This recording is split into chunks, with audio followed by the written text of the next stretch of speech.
আমরা উত্তরবঙ্গে এখন দেখতে পাচ্ছি যে 5 থেকে 6টি জেলা আমাদের বন্যা কবলিত এবং প্রতি বছর আমরা আমাদের জায়গা থেকে এই চিত্রটি দেখতে পাই।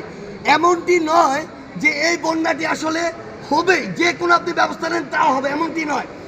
আমাদের উত্তরবঙ্গের মানুষের প্রাণের দাবি। আমরা এই যে বিভিন্ন সময় বিভিন্ন সরকারের সহযোগিতা, ত্রাণ মন্ত্রণালয়ের সহযোগিতা, এইসব শুকনা খাবার ত্রাণ, এগুলো আমাদের প্রায়োরিটি না, কনসার্ন না, আমরা এগুলো নিয়ে চিন্তিত না। উত্তরবঙ্গের মানুষের একমাত্র চাওয়া এবং প্রাণের দাবি এই যে প্রত্যেক বছর বিভিন্ন সময় বিভিন্ন আঙ্গিকে এই যে বন্যাটি হচ্ছে, এটি তো নিয়ন্ত্রণ করার সুষ্ঠু একটি ব্যবস্থা করা সম্ভব।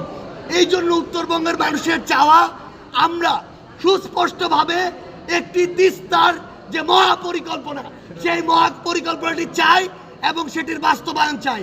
আমাদের জায়গা থেকে স্পষ্ট কথা, উত্তরবঙ্গের মানুষকে নিয়ে বিগত 16 বছরে অনেক খেলা হয়েছে, অনেক মূলা ঝুলানো হয়েছে। আমরা চাই না এই তিস্তা মহাপরিকল্পনাটি শুধুমাত্র কারো নির্বাচনী প্রচারণায় থাক, শুধুমাত্র মানুষের ভোট পাওয়ার জন্য বলা হোক। আমরা চাই না এই যে তিস্তার কথাটি, এই তিস্তার কথাটি শুধু সান্ত্বনা দেওয়ার জন্য হোক। উত্তরবঙ্গের মানুষের প্রাণের দাবি, আপনারা আপনাদের জায়গা থেকে, আমাদের যে অন্তর্বর্তীকালীন সরকার, আপনাদের এখন আর ওই আওয়ামী দোসরদের মতো কোনো পিছু টান নাই।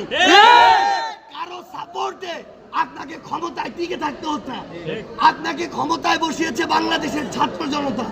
এই জন্য পুরো উত্তরবঙ্গের মানুষের কথা চিন্তা করে যে এই দেশের সাথে যেভাবে চুক্তি করলে বাংলাদেশের স্বার্থের সাথে যায়, বাংলাদেশের মানুষের জন্য ভালো, সেই দেশের সাথে সেভাবে চুক্তি করে তিস্তার যে মহাপরিকল্পনা সেটি আপনারা বাস্তবায়ন করুন।